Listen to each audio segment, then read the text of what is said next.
5 चीज़ें जो काश मुझे पहले पता होती एज़ अ लॉयर। अगर तुम लॉ स्टूडेंट हो, अर्ली स्टेज लॉयर हो, तो ये वीडियो तुम्हारा काफ़ी टाइम, एनर्जी और फ्रस्ट्रेशन बचा सकता है। और जो 5th पॉइंट है, लास्ट पॉइंट, वो शायद सबसे इम्पोर्टेंट होगा क्योंकि वहाँ सबसे बड़ी मिस्टेक्स लॉयर्स करते हैं। Point number 1, law school is not equal to legal practice और लॉ प्रैक्टिस। लॉ स्कूल कभी भी तुम्हें लीगल प्रैक्टिस नहीं सिखा पाएगा। लॉ स्कूल कभी भी तुम्हें कोर्ट में कैसे प्रेजेंट होना है, जज के सामने क्या बोलना है, सीनियर एडवोकेट से क्या बात करनी है, इन शॉर्ट जिस कोर्ट के इकोसिस्टम में कैसे सर्वाइव करना है, ये तुम्हें लॉ स्कूल कभी नहीं सिखा पाएगा। कोई टीचर नहीं सिखा पाएगा, ना ही तुम्हारे दोस्त सिखा पाएंगे, क्योंकि वो खुद उस इन्वायरमेंट में नहीं रहे हैं। वो तुम्हारी फैकल्टी है, वो तुम्हारे डीन हैं, टीचर्स हैं, वकील नहीं हैं। क्लाइंट प्रेशर, डेडलाइन, अनसर्टेनिटी, जज का चिल्लाना, cross examination, re examination, submission, ये सब कुछ तुम्हें कोई नहीं सिखाएगा। ये सिर्फ तुम खुद ही सीख सकते हो कोर्ट जाकर। एक टाइम पे मैं भी सोचता था कि डिग्री मिल गई, अब तो मैं लॉयर हूँ, अब तो मैं कोर्ट जाके मचा दूंगा, बट ऐसा होता नहीं है। मुझे इन सब चीज़ों का रियलिटी चेक थोड़ा सा जल्दी मिल गया, इसलिए मैं आपको ये सब समझा पा रहा हूँ। आप लॉ स्कूल में एंटर होते ही आप ये 75 अटेंडेंस का चक्कर भूल जाना, आप कोई भी मैंडेटरी अटेंडेंस का चक्कर भूल जाना। कोई अगर आपको प्रेशराइज़ कर रहा है, फैकल्टी आपको बोल रही है कि हम आपको पास नहीं करेंगे, ऐसा कुछ नहीं होता है। आज तक की हिस्ट्री में ऐसा कौन सा लॉ स्टूडेंट है या तो कौन सा ऐसा बैचलर्स का स्टूडेंट है जो अटेंडेंस की वजह से अटक गया है?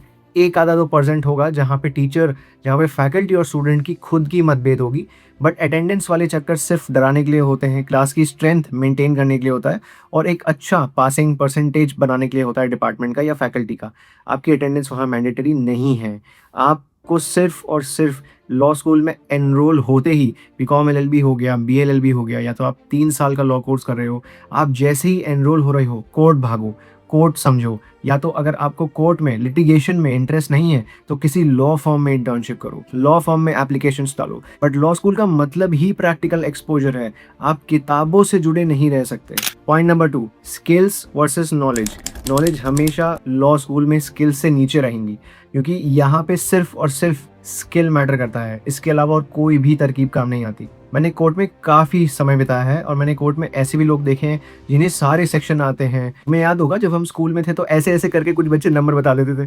तो ऐसे भी मैंने कोर्ट में देखे हैं जिन्हें सारे सेक्शन याद हैं, सारे केस लॉज याद हैं, जिन्हें कॉन्स्टिट्यूशन के सारे आर्टिकल याद हैं, बट निहायत ही बेवकूफ़ हैं वो कोर्ट में। उन्हें कुछ भी प्रैक्टिकल नॉलेज नहीं है, ना ही प्रैक्टिकल एक्सपोजर है, और वो उस प्रैक्टिकल नॉलेज को गेन करने से भी डरते हैं, क्योंकि उनका एक एकेडमिक बैरियर टूट जाता है कि उनको डर सा लगता है।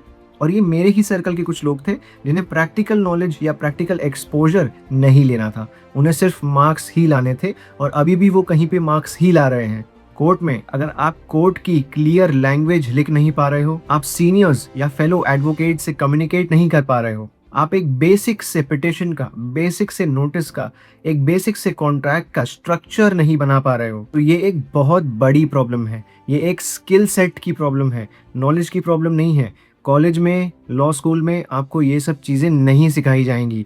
कॉन्ट्रैक्ट ड्राफ्टिंग नहीं सिखाया जाएगा, लिटिगेशन नहीं सिखाया जाएगा, कोई भी किसी भी तरीके की ड्राफ्टिंग स्किल्स नहीं सिखाई जाएंगी। ये आपको खुद ही सीखनी पड़ेंगी। और कहाँ जाके सीखोगे? या तो किसी बड़ी लॉ फर्म की इंटर्नशिप में, बड़ी नहीं तो छोटी लॉ फर्म की इंटर्नशिप में, या तो अगर आपका इंटरेस्ट लिटिगेशन में है, कोर्ट प्रैक्टिस में है, तो आप ये सब कोर्ट में सीखोगे।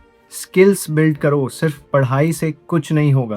पॉइंट नंबर 3, आपको लॉ स्कूल में पैसे कैसे कमाएं कोई नहीं बताएगा। आपको सारे टीचर्स यही लगे रहेंगे कि बेटा अटेंडेंस लगवा दो, क्लास आ जाओ, एग्ज़ाम निकाल दो, प्रेजेंटेशन बना दो, मूड कोर्ट में पार्टिसिपेट कर लो।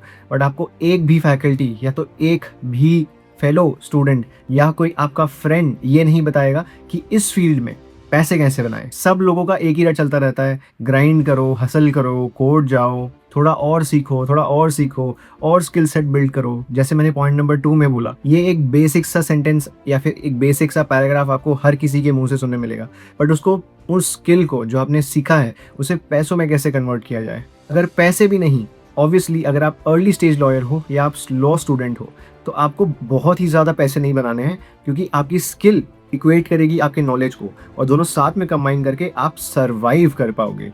और जब आप सर्वाइव कर पाओगे तो वहाँ से आपके मार्जिन्स जो है पैसे कमाने को लेके बढ़ते जाएंगे। मैंने बड़ौदा गुजरात में फैमिली कोर्ट में प्रैक्टिस की है और मैं सेम फेज से गुजरा हूँ जहाँ पे लो इनकम थी, सिर्फ रेंट देने के पैसे थे और थोड़ा बहुत कुछ ठीक ठाक खा लेने के पैसे थे, बट इतना कुछ नहीं आ रहा था कि मैं कुछ सेव कर पाऊँ। अब यहाँ पे तुम्हें नैरेटिव चेंज करना पड़ेगा।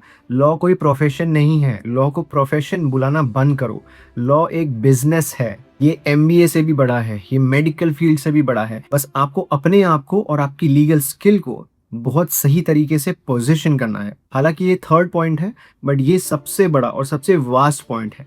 इसको अच्छे से समझने के लिए आप इसके पार्ट्स को तोड़ के कमेंट कर सकते हो, जहाँ पे मैं आपको चीज़ें समझा पाऊंगा, या तो आप इंस्टाग्राम पे मुझे डायरेक्ट डीएम कर सकते हो, वहाँ पे मैं आपको अच्छे से वॉइस नोट पे रिस्पॉन्ड कर पाऊंगा कि इस चीज़ को ऑपरेशनल लेवल पे कैसे लाया जाए। पॉइंट नंबर 4, अगर ये नहीं होगा तो सारे पॉइंट वेस्ट हैं।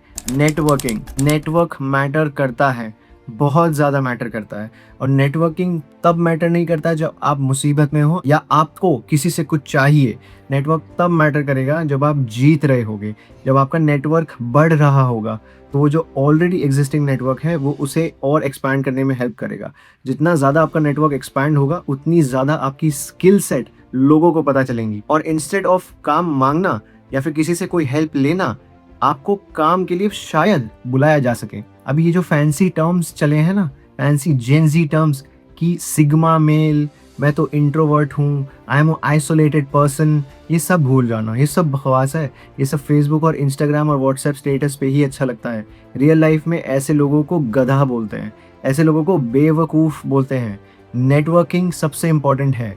You should know people who know people. ठीक है, आपको ऐसे लोगों के साथ पहचान रखनी है, और पहचान हवाबाजी वाली नहीं, जेन्युइन पहचान, स्मार्ट लोगों के साथ, या तो जो बहुत अच्छा आपकी फील्ड में कर रहे हैं उनके साथ। अब ये नहीं कि कोई सीनियर बहुत फेमस है कोर्ट में, आप उसके पीछे पीछे लग गए, ठीक है, उसके साथ आप रीले बना रहे हो, आप उसके साथ उसकी चाय लेके जा रहे हो, उसके समोसे लेके जा रहे हो, उसे नेटवर्किंग नहीं कहते। ये गलत तरीके की नेटवर्किंग है। सही तरीके की नेटवर्किंग ये है जहाँ से आप काम सीख पाओ, जहाँ पे आपकी वो जिससे आप नेटवर्किंग कर रहे हो वो आपकी चर्चा और 2 लोगों में कर पाए और आपको काम मिल पाए, आप काम किसी को दे भी पाओ। Networking is all about distributing and delegating work. Networking का एक और बहुत इंपॉर्टेंट पॉइंट है कि नेटवर्किंग से ही क्लाइंट आएंगे।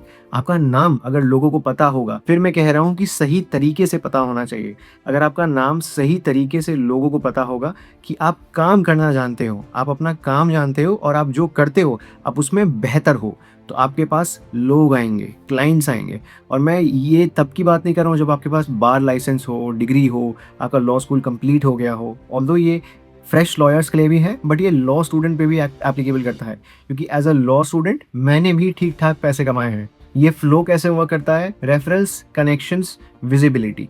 विजिबिलिटी से स्किल डेवलपमेंट होगा और स्किल का डेमोन्स्ट्रेशन होगा। रिलेशनशिप्स बिल्ड करो। नेटवर्किंग वर्ड भी भूल जाओ, आजकल इस वर्ड को भी गलत तरीके से लिया जा रहा है। रिलेशनशिप्स बिल्ड करो, काम डिलीवर करो, और एकेडमिक्स पे 100% रिलायबिलिटी मत रखो। अब ये लास्ट पॉइंट नंबर 5, जो सबको बहुत देर से समझ आता है। अनफॉर्चुनेटली इतना ज्ञान देने के बाद और उस टाइम पे इतना ज्ञान होने के बाद भी मुझे थोड़ा सा देर से समझ आया था ये। Nobody is coming to save you. आपकी रक्षा करने कोई नहीं आएगा। ये लीगल प्रोफेशन है, कुचल के चबा के चले जाएंगे पर आपको कोई पूछेगा नहीं, कोई भी पूछने नहीं आएगा। कितना कमा रहे हो, क्या कमा रहे हो, कहाँ से कमा रहे हो, मदद कर दूँ क्या, क्लाइंट्स ले आऊँ क्या, मेरे साथ पार्टनरशिप में ऑफिस खोलोगे, मैं आपको इस लॉ फर्म में रेफ़र कर दूँ, आओ साथ में काम करते हैं, ये सब मिथ है। ना कोई सीनियर आता है, ना ही आपकी कोई पहचान वाला आएगा, ना ही आपकी फैकल्टीज़ जो कॉलेज की जो इतनी प्रॉमिसिंग होती थी, ना वो आएंगे। और बहुत जेन्युइन बात है, क्योंकि वो अपने काम में बिजी हैं और वो अपना काम अच्छे से कर रहे हैं, पढ़ाना। और इंडिया में मेंटर मिलना नामुमकिन। ये फ्लो तुम्हें लॉ स्कूल से ही बनाना पड़ेगा, जो पूरे 4 पॉइंट मैंने समझाए, तब जाके आप 5th पॉइंट को डॉज कर पाओगे। और इवन दो अगर आप अभी एक एडवोकेट हो, एक लॉयर हो और आप एक फ्रेश स्टार्ट कर रहे हो, तो खुद ही काम करना पड़ेगा, काम मांगना पड़ेगा। और तुम्हें बहुत क्लियरली अपने आप को ये समझाना है कि तुम्हें एक्चुअली आज से आने वाले 5 साल में बनना क्या है। अपने आप को पोजीशन देनी पड़ेगी, एक पोजीशनिंग मार्केट में एस्टैब्लिश करनी होगी कि either I am the best family litigation lawyer, I am the best civil lawyer, I am the best person who can deal with 138 matter of negotiable instrument, या फिर ऐसा कुछ जो आप 5 साल में करना चाहते हैं, और फिर उसी के हिसाब से आपको एक्शंस भी लेने पड़ेंगे। इसे कहते हैं कंप्लीट अकाउंटेबिलिटी।